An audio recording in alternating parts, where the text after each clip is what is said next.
بالله شهيدا أشهد أن لا إله إلا الله وحده لا شريك له وأشهد أن محمدا عبده ورسوله لا نبي بعده اللهم صل وسلم وبارك على عبدك ورسولك سيدنا محمد خاتم الأنبياء والمرسلين وعلى آله وأصحابه أجمعين أما بعد فيا أيها الناس اتقوا الله حق تقاته ولا تموتن إلا وأنتم مسلمون قال الله تعالى في القرآن الكريم وهو أصدق القائلين أعوذ بالله من الشيطان الرجيم بسم الله الرحمن الرحيم ولو أن أهل القرى آمنوا واتقوا لفتحنا عليهم بركات من السماء والأرض ولكن كذبوا فأخذناه بما كانوا يكذبون صدق الله العليم وصدق رسوله النبي الحبيب الكريم ونحن على ذلك من الشاكرين والشاكرين والحمد لله رب العالمين.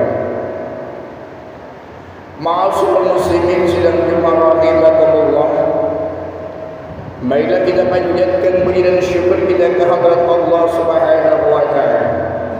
Bahwasanya Allah Subhanahu wa taala senantiasa memberikan kepada kita bermacam-macam kenikmatan, terutama nikmat iman dan Islam serta nikmat sehat wal afiat. Sehingga dengan kenikmatan itu kita masih diberikan kekuatan oleh Allah Subhanahu wa taala untuk melaksanakan salah satu kewajiban kita selaku seorang muslim, yakni melaksanakan salat Jumat di masjid yang kita cintai ini. Dengan harapan mudah-mudahan seluruh aktivitas ibadah kita diterima oleh Allah Subhanahu wa taala. Amin ya rabbal alamin. Dan juga tidak lupa salawat serta salam semoga tetap tercurah keharibaan junjungan kita, dialah baginda kita Nabi besar Muhammad sallallahu alaihi wasallam. Dan juga tidak lupa kepada para keluarga dan para sahabat-sahabatnya, termasuk kita selaku umatnya, mendapat syafaatul ummah di yaumil qiyamah. Amin ya rabbal alamin. Ma'asyiral muslimin sidang jemaah rahimakumullah.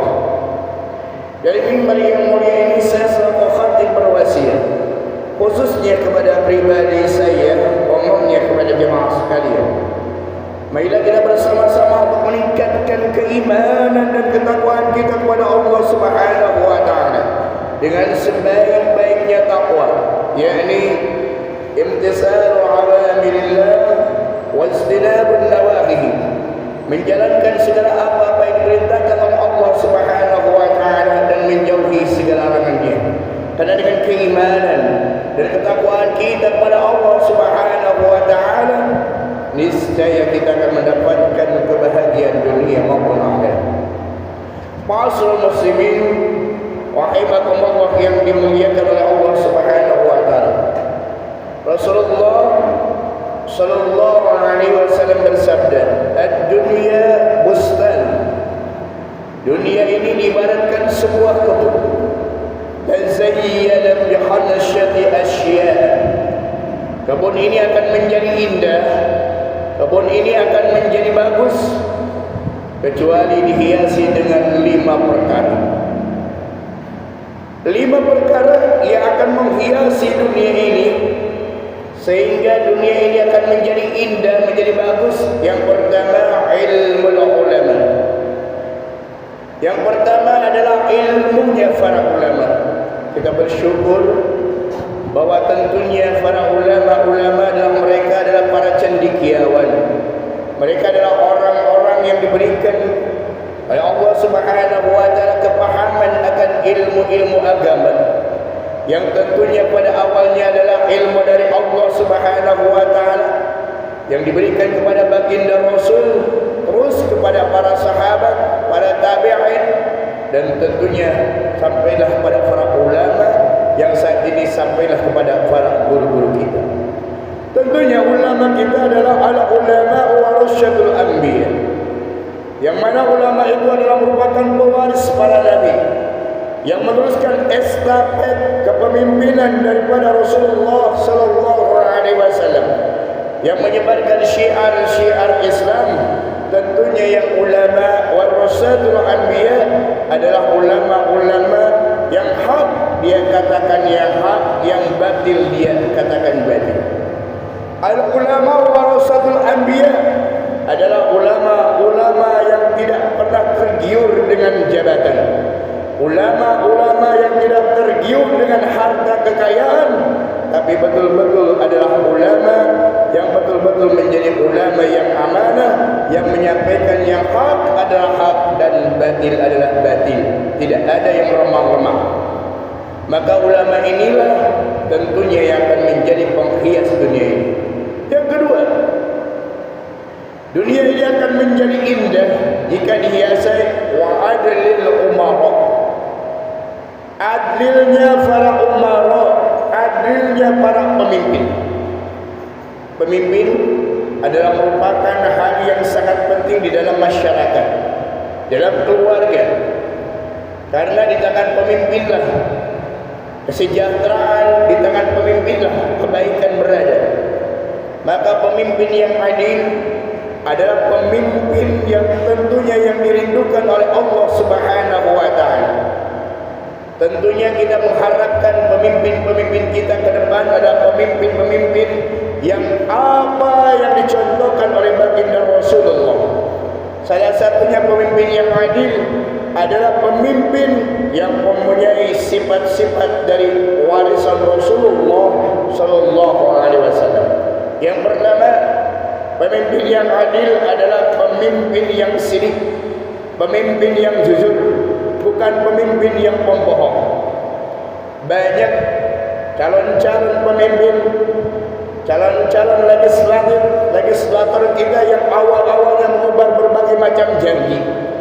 Bahkan ketika dilantik dia mengatakan demi Allah, tapi apa yang terjadi realisasinya tidak sesuai dengan apa yang ia kampanyekan, tidak sesuai dengan apa yang dijanjikan. Berarti pemimpin ini adalah pemimpin yang tidak jujur, alias pemimpin yang bohong. Padahal dalam sebuah hadis Rasulullah sallallahu alaihi wasallam yang diriwayatkan oleh Imam Bukhari, alaikum bisidqi, hendaklah kita berbuat jujur. Fa inna sidqa, karena perbuatan jujur itu yahdi ilal birri, maka akan membawa kepada kebaikan. Wa innal birra yahdi ilal jannah, dan kebaikan itu akan membawa ke dalam surganya Allah Subhanahu wa taala. Pemimpin yang adil senantiasa membawa kepada kebaikan. Pemimpin yang adil senantiasa membawa surga Allah Subhanahu wa taala. Surga identik dengan kesejahteraan rakyatnya. Wa innar razula, dan apabila seseorang la yasluku, senantiasa berbuat jujur, wa yataharras sidqa, terus dia berbuat jujur. Satu kali dia jujur, dua kali dia maka akan jujur, tiga kali maka dia akan menjadi habit, sehingga hatta yuktaba indallahi sidqa, maka Allah akan mencatat kepada pemimpin tersebut hatta yuktaba indallahi sidqa, pemimpin yang jujur. Lawan dari pemimpin jujur adalah pembohong. Kenapa kita harus menjauhi sifat bohong? Karena fa innal kadhiba yahdi ilal fujur, karena sifat bohong itu akan membawa kepada kemaksiatan. Wa innal fujura yahdi ilan nar, dan kemaksiatan itu akan membawa ke dalam neraka. Neraka identik dengan kesejahteraan rakyat. Janji-janjinya tidak ditepati, tapi hanya untuk mementingkan dirinya sendiri, mementingkan saudara-saudara, bahkan mementingkan daripada keluarga. Wa innar razul, dan apabila seseorang yakdzibu, berbuat bohong, tidak jujur, wa yataharral kadiba, sehingga dia terbiasa berbuat bohong. Satu kali dia bohong, kedua kali dia berbuat bohong untuk menutupi kebohongannya sendiri, ketiga kali terus berbuat bohong, sehingga bohongnya menjadi habit, maka hatta yuktaba indallahi kazzaba, maka Allah akan mencatat dia menjadi seorang pembohong. Hadirin rahimakumullah yang dimuliakan oleh Allah Subhanahu wa taala, maka pemimpin yang adil, pemimpin yang jujur, insya Allah dia akan menjadi penghias daripada penghias dunia ini. Selain berbuat jujur, pemimpin-pemimpin yang kita harapkan ada pemimpin yang amanah, pemimpin patonah yang cerdik, karena insya Allah pemimpin yang cerdik tidak akan bisa dibohongi. Pemimpin yang cerdik tidak akan disetir baik oleh negara lain, dan pemimpin yang cerdik dia tahu, mengerti apa yang dia bicarakan, apa yang dia pahami. Maka insya Allah pemimpin yang adil adalah pemimpin yang mendapatkan naungan dari Allah Subhanahu wa taala. Tapi sebaliknya, pemimpin yang tidak adil, maka kelak dia mendapatkan pertanggungjawaban di hadapan Allah Subhanahu wa taala. Tentunya kita tidak menyalahkan seorang pemimpin, karena seorang pemimpin itu berada di tangan kita semua. Maka kita pun ikut bertanggung jawab ketika kita menentukan pemimpin-pemimpin tersebut. Maka hati-hatilah kita ketika kita memilih menjadi seorang pemimpin, karena kalau dia pemimpinnya baik yang kita pilih, tentu akan membawakan keberkahan, kemaslahatan bagi kita yang memilihnya. Tapi sebaliknya, ketika kita salah memilih menjadi seorang pemimpin, maka pemimpin itu pun akan kelak bersama-sama kita mempertanggungjawabkan di hadapan Allah Subhanahu wa taala. Kita menginginkan pemimpin-pemimpin Indonesia ke depan adalah pemimpin-pemimpin yang adil, pemimpin-pemimpin yang diberkahi, pemimpin-pemimpin yang mendapat hidayah dari Allah Subhanahu wa taala. Maka insyaallah dengan pemimpin yang adil, maka itu akan menjadi dunia, menjadi penghias dunia, dan insyaallah dunia akan menjadi aman dan damai.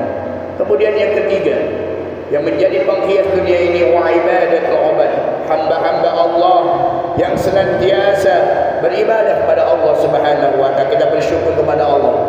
Di balik kesibukan kita, ada waktu kita untuk beribadah kepada Allah Subhanahu wa taala. Jangan sampai kita mencari serari setiap hari, mencari uang setiap hari, tapi kita meninggalkan perintah yang memberikan uang pada kita semua, meninggalkan perintah-perintah Allah Subhanahu wa taala. Maka insyaallah harta yang kita dapatkan tidak akan menjadi berkah buat kita semua. Tapi ketika kita mencari rezeki yang halal, adalah perintah Allah Subhanahu wa taala, dibarengi dengan ibadah kepada Allah Subhanahu wa taala, maka insyaallah Allah akan memberikan kemudahan dan memberikan rezeki yang berkah buat kita semua. Maka insyaallah hamba-hamba Allah yang senantiasa taat beribadah kepada Allah Subhanahu wa taala, ia pun akan menjadi penghias daripada dunia ini. Kemudian yang keempat, menjadi penghias dunia ini, wa amanatut tuzat, amanahnya para pedagang, amanahnya para pelaku ekonomi. Yang kecil-kecil saja menjadi seorang pedagang harus jujur. Yang kecil-kecil saja menjadi seorang pedagang tidak boleh mengurangi timbangan, apalagi menjadi seorang saudagar yang sangat besar atas nama investasi, atas nama perdagangan.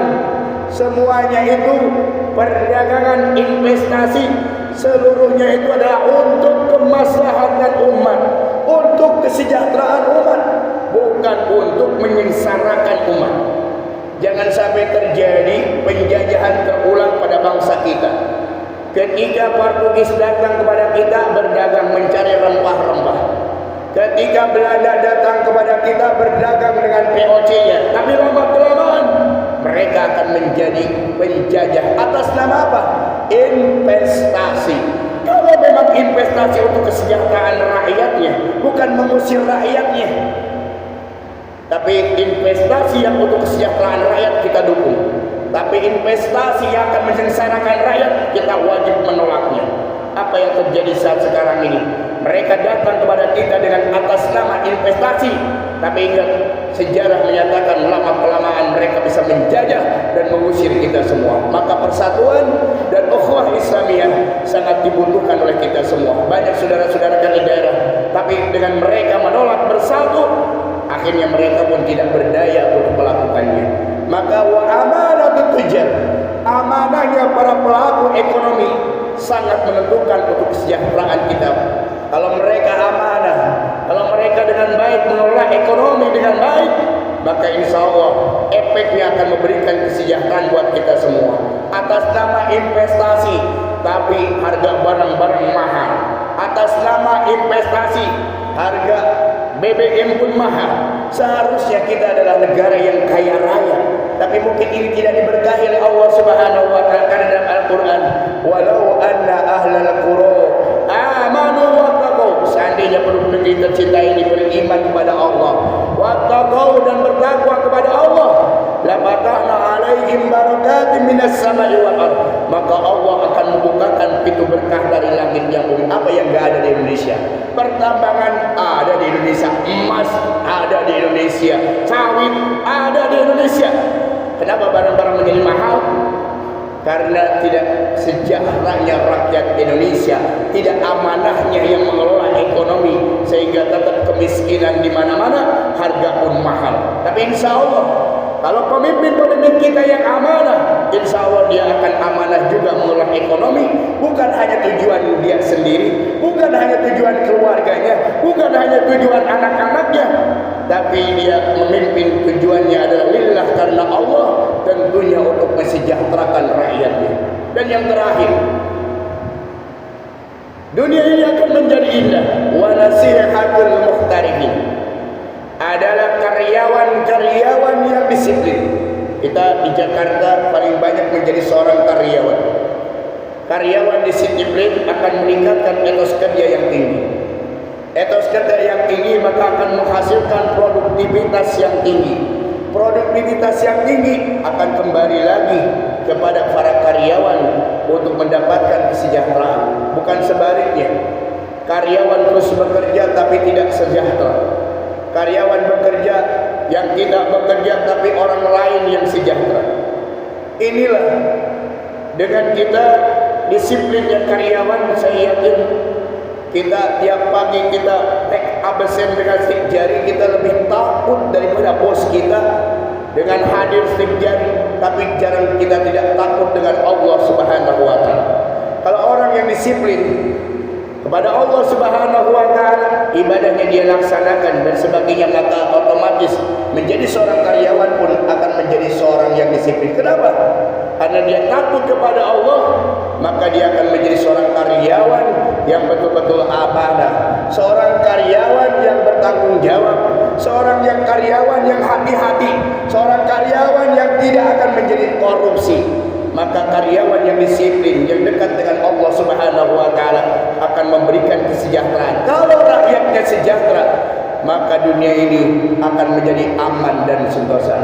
Kita berdoa kepada Allah Subhanahu wa taala, mudah-mudahan kita semua diberikan taufik dan hidayah oleh Allah Subhanahu wa taala.